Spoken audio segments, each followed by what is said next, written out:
Hello everyone.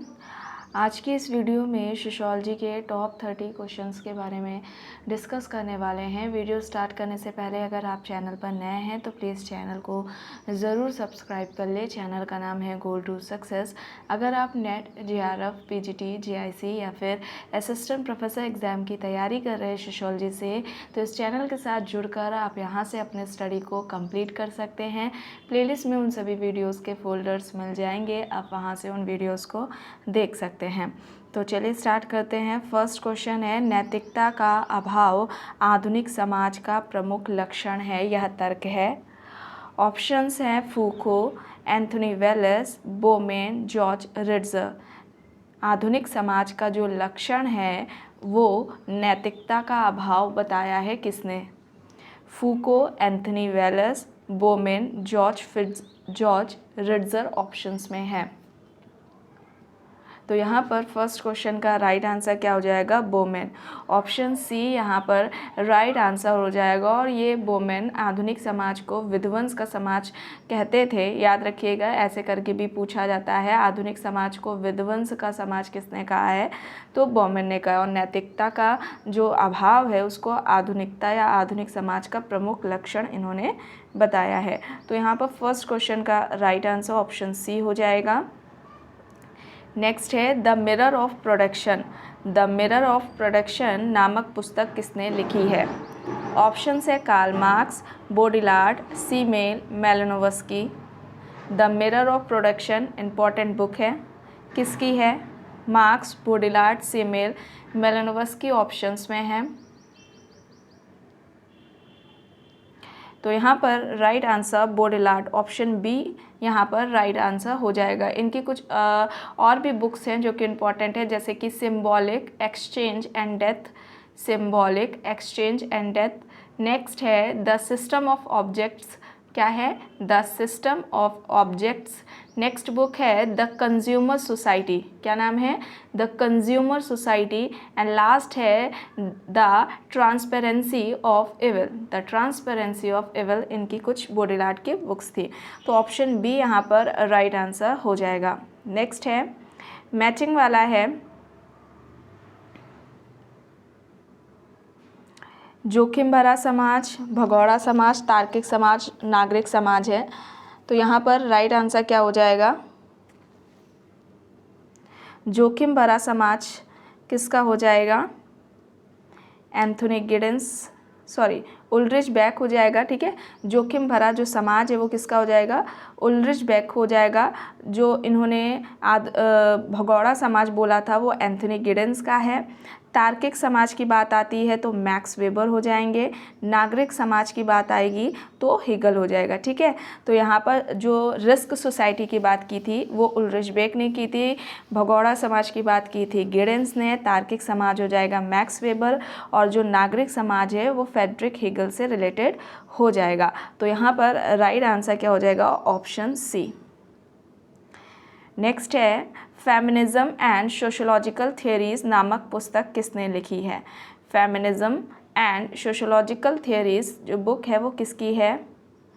Option है V Hooks, J Bernard, R L Wallace, Alice Rossi. Feminism and sociological theories, V Hooks, J Bernard, R L Wallace, Alice Rossi options में है। तो यहाँ पर right answer R L Wallace हो जाएगा। Option C यहाँ पर राइट आंसर हो जाएगा। नेक्स्ट है 20th सेंचुरी ऑफ सोशोलॉजी पुस्तक है, 20th century of sociology. Option है Karl Marx, Andre Beteille, Gurvitch and Moore, Toynbee. तो यहाँ पर राइट आंसर क्या हो जाएगा? गुरविच एंड मूर। ऑप्शन सी यहाँ पर राइट आंसर हो जाएगा। गुरविच एंड मूर ने जो सामाजिक नियंत्रण है उसके 3 प्रकार बताए थे। ठीक है, पहला क्या बताया था? संगठित नियंत्रण, दूसरा असंगठित नियंत्रण और तीसरा सहज नियंत्रण की बात की थी। ठीक है, 20th century of sociology Gurvitch and Moore की बुक है। इन्होंने सामाजिक नियंत्रण के 3 प्रकार बताए थे। संगठित नियंत्रण, जिसमें कि राज्य कानून के द्वारा जो नियंत्रण की बात करते हैं। सेकंड है असंगठित नियंत्रण, इसमें प्राथमिक समूहों के द्वारा, है ना, परिवार हो गया, पड़ोस हो गया, मित्र मंडली, इनके द्वारा जो नियंत्रण होता है उसको असंगठित नियंत्रण के अंतर्गत रखा। और तीसरा जो सहज नियंत्रण की बात करते हैं, व्यक्ति स्वतः नियंत्रित अपने आप को किस तरीके से करता है उसकी बात इन्होंने की है। तो ये 3 नियंत्रणों के जो प्रकार है ऐसे करके पूछ सकते हैं, तो याद रखिएगा। संगठित नियंत्रण, असंगठित नियंत्रण और सहज नियंत्रण की बात गुरविच एंड मूर ने की है। यहाँ पर राइट आंसर ऑप्शन सी हो जाएगा। नेक्स्ट है, निम्न में से किसने पश्चिमी समाज के अध्ययन में जाति की अवधारणा का प्रयोग किया है? पश्चिमी समाज के अध्ययन के लिए जाति की अवधारणा का प्रयोग इनमें से किसने किया है? ऑप्शन है W.L. Warner, Karl Marx, O.C. Cox, Andre Beteille. तो यहाँ पर राइट आंसर क्या हो जाएगा? पश्चिमी समाज के अध्ययन में जाति की अवधारणा का प्रयोग O.C. कॉक्स ने किया है। ऑप्शन सी यहाँ पर राइट आंसर हो जाएगा। नेक्स्ट है, निम्न में से किसका मानना है कि विचार सामाजिक परिवर्तन की दिशा को स्वतंत्र रूप से प्रभावित कर सकते हैं?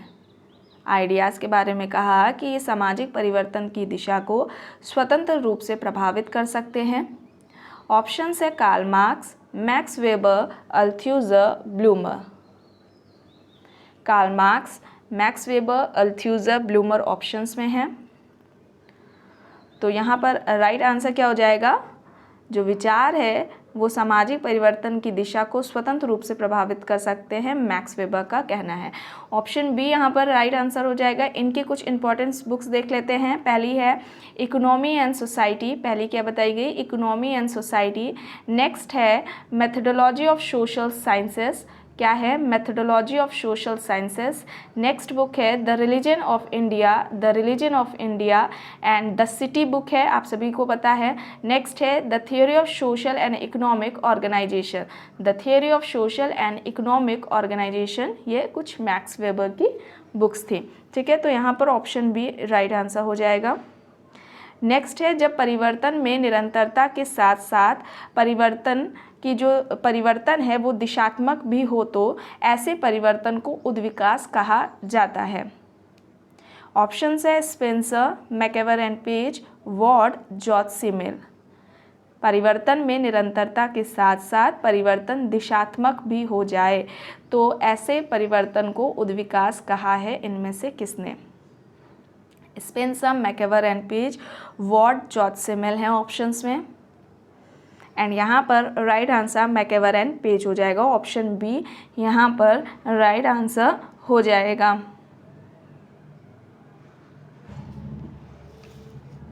सामाजिक परिवर्तन की बात की जाए तो जो परिवर्तन है, सामाजिक परिवर्तन, ये समाज के 3 पक्षों को प्रभावित करता है। पहला तो समूह का जो व्यवहार है उसे, सामाजिक संरचना में और सांस्कृतिक संरचना को।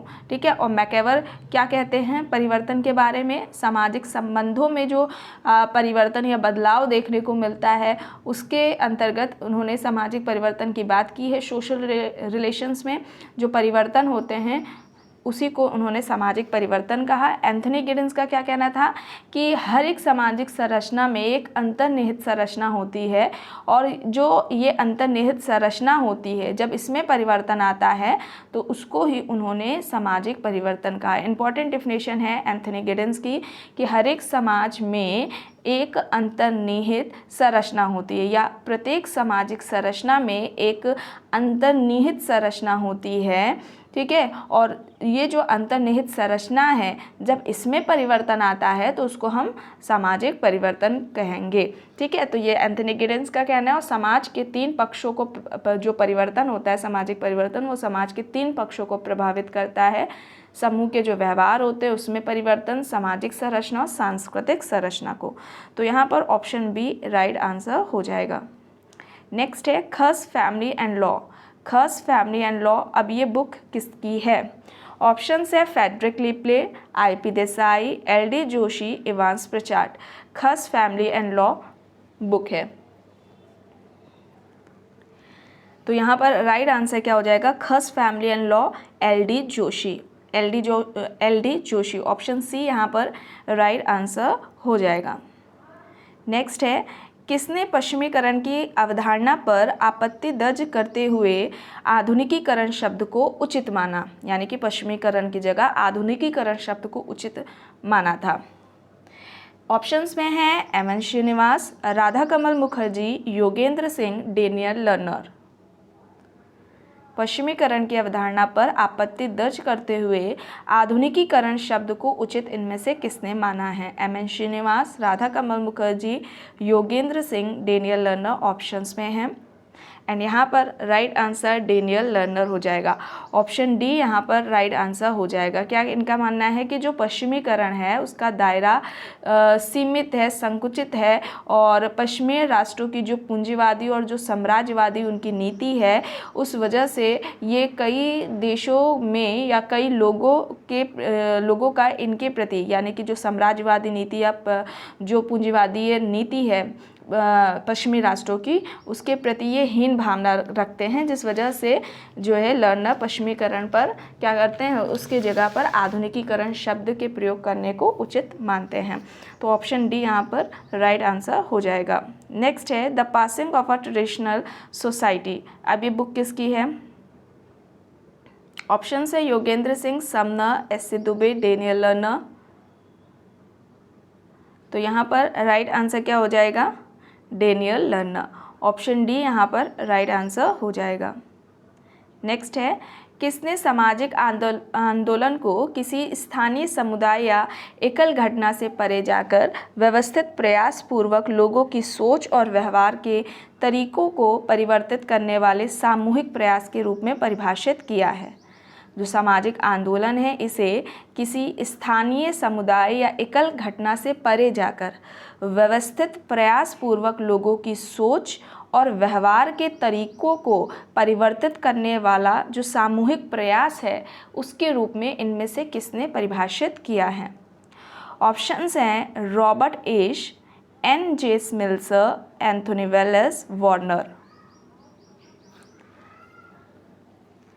तो यहाँ पर राइट आंसर क्या हो जाएगा? Anthony Wallace. ऑप्शन सी यहाँ पर राइट आंसर हो जाएगा। सामाजिक आंदोलन रूढ़ियों में परिवर्तन के लिए अधिक या कम मात्रा में किया गया प्रयास है, ऐसे हम समझ सकते हैं। जो सामाजिक आंदोलन है वो रूढ़ियों में परिवर्तन के लिए अधिक या कम मात्रा में किया गया प्रयास है। हॉटन हंट का क्या कहते हैं सामाजिक आंदोलन के बारे में? जो सामाजिक आंदोलन है वो समाज अथवा उसके सदस्यों यानी समाज के सदस्यों में परिवर्तन लाने अथवा विरोध करने का जो किया जाने वाला एक सामूहिक प्रयास है वो है। ठीक है, तो जो सामाजिक आंदोलन है समाज अथवा उसके सदस्यों में परिवर्तन लाने अथवा विरोध करने का किया जाने वाला सामूहिक क्या है? प्रयास है। यह कहना हॉटन हंट का है। ठीक है, तो यहाँ पर ऑप्शन सी राइट आंसर हो जाएगा। नेक्स्ट है, स्थानीयकरण की अवधारणा का प्रयोग सबसे पहले किसने किया था? Oscar Lewis, McKim Marriott, Morris Opler, MN Srinivas options में हैं। सबसे पहले पूछा जा रहा है स्थानीयकरण की अवधारणा का प्रयोग किसने किया है? आप लोगों को ये कराया जा चुका है पहले। तो यहाँ पर राइट आंसर मोरिस ओपलर हो जाएगा। ऑप्शन सी यहाँ पर राइट आंसर हो जाएगा। और इन्होंने कहाँ पर अध्ययन किया था? सेनापुर गांव पर इनका अध्ययन रहा है मोरिस ओपलर का। कहाँ पर? सेनापुर गांव पर अध्ययन किया है। और एक और इनका कॉन्सेप्ट है, इम्पॉर्टेंट है, एकता व फैलाव की अवधारणा। एकता व फैलाव की अवधारणा मोरिस ओपलर ने दी हुई है। तो ऑप्शन सी यहाँ पर राइट आंसर हो जाएगा। नेक्स्ट है, रेडफील्ड तथा मिल्टन सिंगर के विचार में प्राथमिक नगरीकरण की प्रक्रिया को किसके विकास से विशेषीकृत किया जाता है? ऑप्शन है लोक परंपरा, अभिजात परंपरा, वृहत परंपरा या फिर लघु परंपरा।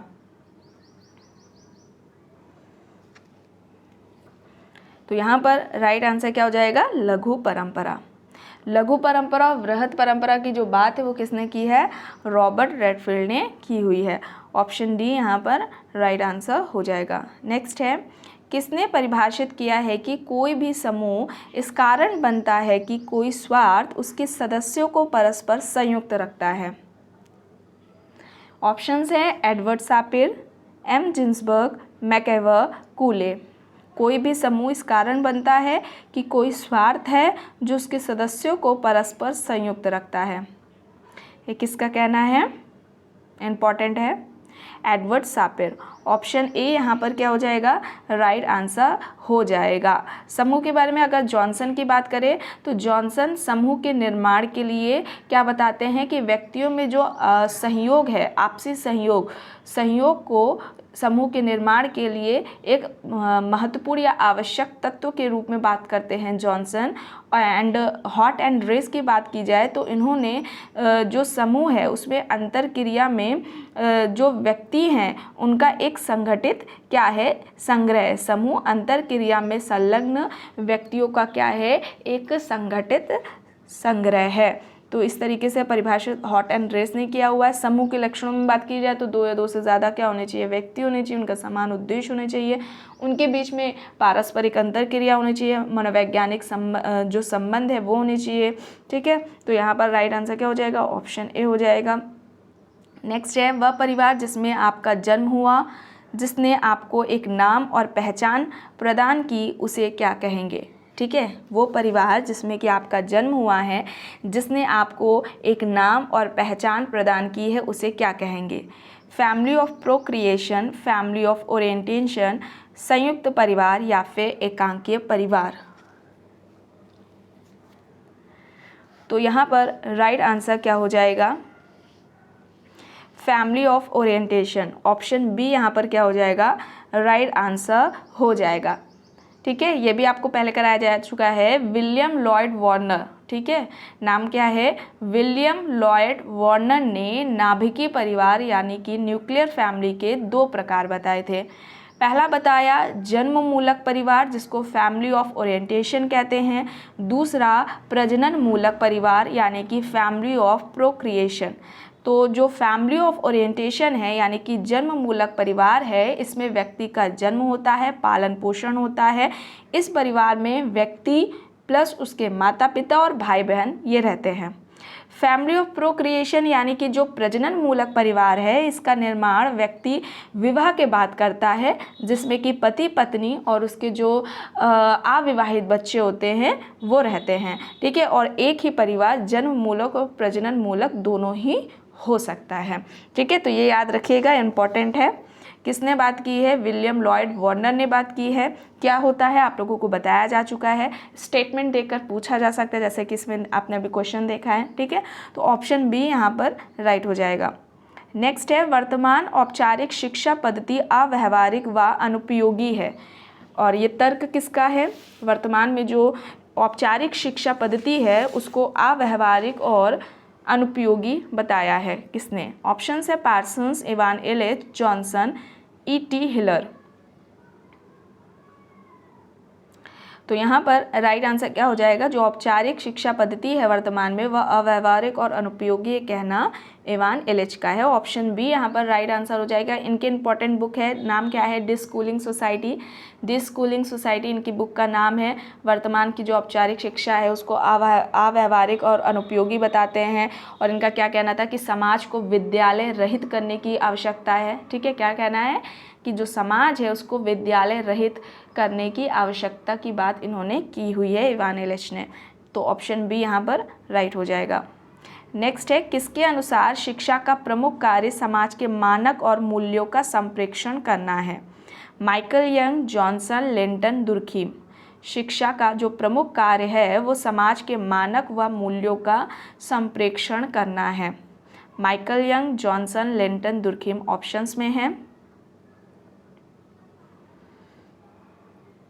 तो यहाँ पर राइट आंसर क्या हो जाएगा, दुर्खीम। ऑप्शन डी यहाँ पर राइट आंसर हो जाएगा। इनका क्या कहना है कि जो एजुकेशन है वो शिक्षा क्या कर रही है, समाज की जो आवश्यकताएं होती हैं, जो समाज की जो नीड्स होती हैं उनको पूरा करती है। और ये जो एजुकेशन है, जो शिक्षा है, वो समाज में ना केवल नीड्स को पूरा कर रही है, समाज की आवश्यकताओं को पूरा करती है, बल्कि समाज में एकता, सुदृढ़ता और जो स्थिरता है उसको भी बनाए रखने का काम करती है। और इनका ये भी कहना है दुर्खिम का कि जो एजुकेशन है, जो कि केवल व्यक्तिगत कुशलता और प्रतियोगिता को क्या करती है, उसको जो है बढ़ावा देती है, इसकी उन्होंने क्या की थी, आलोचना की हुई थी। ठीक है, एजुकेशन के बारे में दुर्खिम ने जो कहा था। तो ऑप्शन डी यहाँ पर क्या हो जाएगा, राइट आंसर हो जाएगा। नेक्स्ट है, मैकम मेरेट ने अपनी पुस्तक विलेज इंडिया में सामाजिक परिवर्तन की व्याख्या करने के लिए 2 अवधारणाओं का प्रयोग किया है। एक है सार्वभौमिकरण और दूसरी इनमें से कौन सी है? ऑप्शंस है पारंपरिकरण, स्थानीयकरण, क्षेत्रीयकरण, सीमांतीयकरण। मैकम मेरेट ने विलेज इंडिया में सामाजिक परिवर्तन की व्याख्या करने के लिए 2 अवधारणाओं का प्रयोग किया। एक तो है सार्वभौमिकरण और दूसरी बताना है कौन सी है।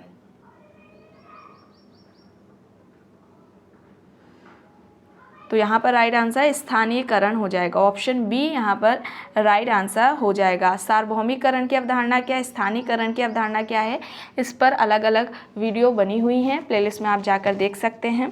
ऑप्शन बी यहाँ पर क्या हो जाएगा, राइट आंसर हो जाएगा। नेक्स्ट है, निम्न संगठनों में से कौन एक प्रतिस्पर्धा एवं संघर्ष पर आधारित है? इनमें से कौन सा संगठन प्रतिस्पर्धा और संघर्ष पर आधारित है? एक नातेदारी संगठन, धार्मिक संगठन, औद्योगिक संगठन या फिर सजातीय संगठन? तो यहाँ पर जो औद्योगिक संगठन है वो प्रतिस्पर्धा और संघर्ष पर आधारित है। ऑप्शन सी यहाँ पर राइट आंसर हो जाएगा। नेक्स्ट है, एम.एन. श्रीनिवास द्वारा प्रभु जातीय अनुभाषित अध्ययन कहाँ किया गया था? जो डोमिनेंट कास्ट है उसकी जो बात की गई है वो कहाँ पर अध्ययन करके उन्होंने जो कॉन्सेप्ट दिया था वो पूछा जा रहा है। मुकंदपुरा, किशनगढ़ी, रामपुरा, शमीरपेट। इम्पॉर्टेंट है एम.एन. श्रीनिवास का डोमिनेंट कास्ट का कॉन्सेप्ट और जो संस्कृतिकरण की अवधारणा है वो। प्लेलिस्ट में एक फोल्डर मिलेगा आपको एम.एन. श्रीनिवास की अवधारणाएं करके, तो वहाँ पर ये दोनों ही वीडियोस आपको मिल जाएगी, आप देख सकते हैं। इससे एग्जाम्स में क्वेश्चंस पूछे ही जाते हैं।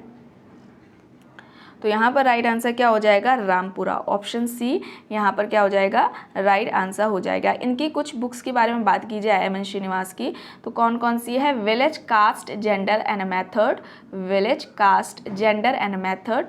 नेक्स्ट है द रिमेंबर्ड विलेज, क्या हो जाएगी, the remembered village. Next book है कास्ट एंड मॉडर्न इंडिया, ठीक है, कौन सी हो जाएगी, कास्ट एंड मॉडर्न इंडिया।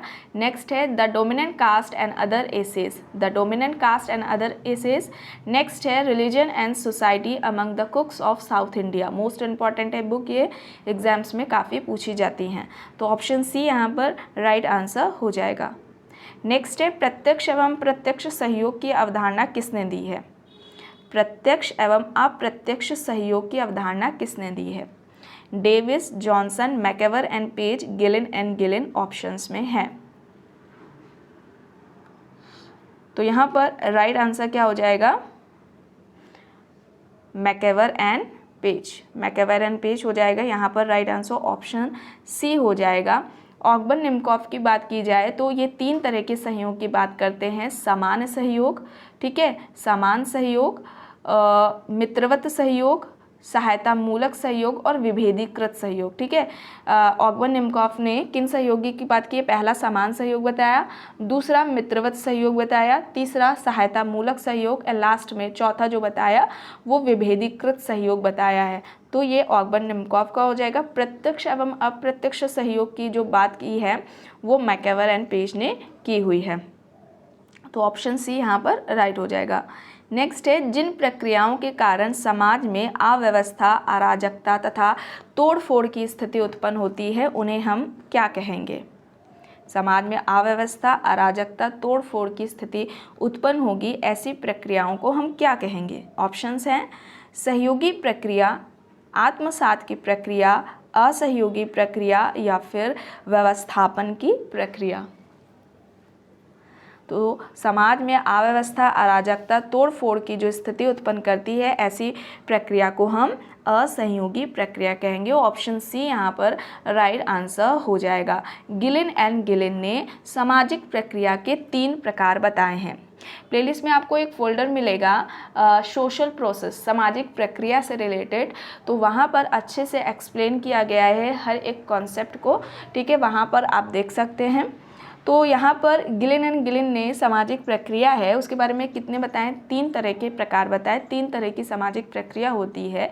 पहली समान सामाजिक प्रक्रिया, दूसरी सहयोगी सामाजिक प्रक्रिया और तीसरी असहयोगी सामाजिक प्रक्रिया। यहाँ पर जो असहयोगी सामाजिक प्रक्रिया की बात की है इन्होंने, ठीक है, तो यहाँ पर कौन कौन सी हो जाएगी, संघर्ष, प्रतिस्पर्धा, विरोध, विद्रोह, प्रतिकूलता। पहले संघर्ष आ जाएगी, संघर्ष की प्रक्रिया, प्रतिस्पर्धा की प्रक्रिया, विरोध की प्रक्रिया, विद्रोह की प्रतिक्रिया और प्रतिकूलता की प्रक्रिया। ये सभी असहयोगी सामाजिक प्रक्रिया के अंतर्गत आ जाएंगे। डिटेल में जानने के लिए आप वीडियो देख सकते हैं। सोशल प्रोसेस सामाजिक प्रक्रिया के नाम से आपको फोल्डर मिल जाएगा। तो ऑप्शन सी यहाँ पर राइट आंसर हो जाएगा। नेक्स्ट है, किसके अनुसार वैश्वीकरण राजनीतिक कारकों की उपज है। जो ग्लोबलाइजेशन की बात की है उसको राजनीतिक कारकों की उपज बताया है। ऑप्शंस है गिडेंस, गिल्पिन, वॉलस्टीन, थियोडोर लेविट। तो यहाँ पर राइट आंसर क्या हो जाएगा, वैश्वीकरण राजनीतिक कारकों की उपज है, ये कहना गिल्पिन का है। ऑप्शन बी यहाँ पर क्या हो जाएगा, राइट आंसर हो जाएगा। नेक्स्ट है, सकारात्मक और जो नकारात्मक संपर्क है उसकी अवधारणा किसने दी है।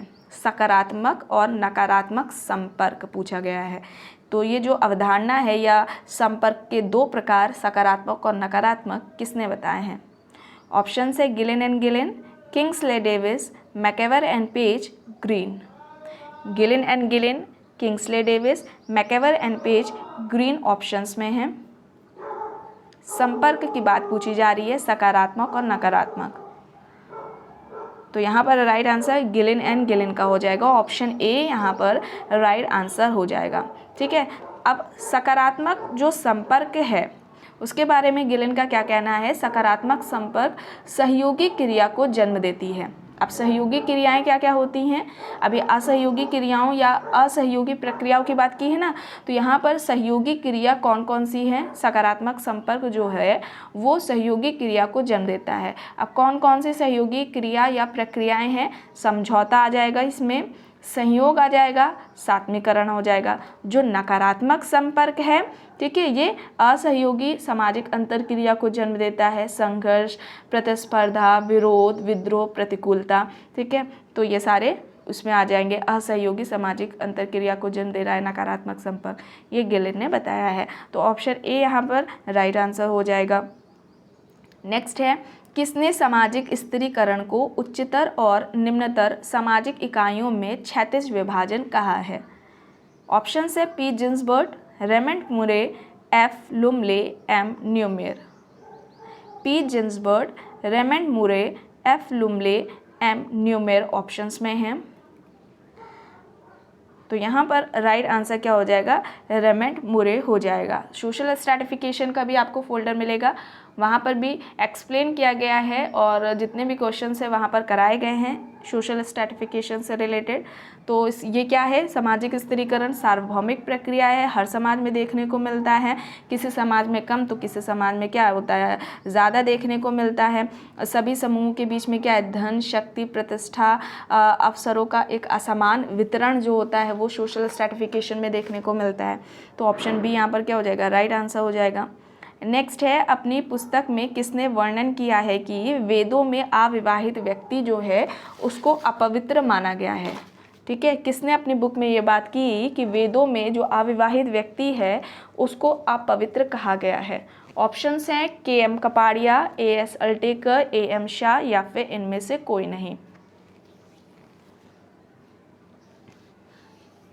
तो यहाँ पर राइट आंसर क्या हो जाएगा, A S Altekar. Option B यहाँ पर राइट आंसर हो जाएगा। इनकी बुक का नाम क्या है? The position of women in Hindu civilization. The position of women in Hindu civilization ये बुक है A.S. अल्टेकर की, जिसमें कि उन्होंने बात की है कि वेदों में जो अविवाहित व्यक्ति है उसको अपवित्र कहा गया है, अपवित्र माना गया है। तो ऑप्शन बी यहाँ पर राइट हो जाएगा। नेक्स्ट है, जब उच्च जाति की लड़की का निम्न जाति के लड़के से विवाह होता है तब निम्न में से यह व्यवस्था क्या कहलाती है? ऐसे विवाह को हम क्या कहेंगे? उच्च जाति की लड़की है और निम्न जाति का लड़का है, जब इनके बीच में विवाह होता है तो ये विवाह क्या कहलाएगा? देवर भाभी विवाह, अनुलोम विवाह, प्रतिलोम विवाह या फिर इनमें से कोई नहीं? तो ये क्या कहलाएगा? प्रतिलोम विवाह कहलाएगा। ऑप्शन सी यहाँ पर राइट आंसर हो जाएगा। नेक्स्ट है, समन्वित समायोजन व उच्च कोटि अधीनस्थ समायोजन की बात किसने की है? समन्वित समायोजन व उच्च कोटि अधीनस्थ समायोजन की बात किसने की है? ऑप्शंस में है मैकेवर, green, Robert park, Ghislaine and Ghislaine. तो यहाँ पर राइट आंसर क्या हो जाएगा? Ghislaine and Ghislaine. Option D यहाँ पर राइट आंसर हो जाएगा। नेक्स्ट है, एक विशिष्ट सामाजिक पद प्राप्त करने के बाद व्यक्ति जिस प्रकार का व्यवहार करता है उसे भूमिका कहते हैं। और ये किसने परिभाषित किया है? भूमिका की ये जो परिभाषा है वो किसने दी है कि एक विशिष्ट सामाजिक पद प्राप्त करने के बाद व्यक्ति जिस तरीके का व्यवहार करता है वो ही उसकी भूमिका है। ऑप्शंस हैं Ogburn and Nimkoff, Horton and Hunt, Majumdar, Kingsley Davis. तो यहाँ पर राइट आंसर क्या हो जाएगा? Horton and Hunt. Option B यहाँ पर राइट आंसर हो जाएगा। फ्रेंड्स, आपको प्लेलिस्ट में एक फोल्डर मिलेगा स्टेटस, रोल एंड कल्चर के नाम से, स्टेटस, रोल एंड कल्चर।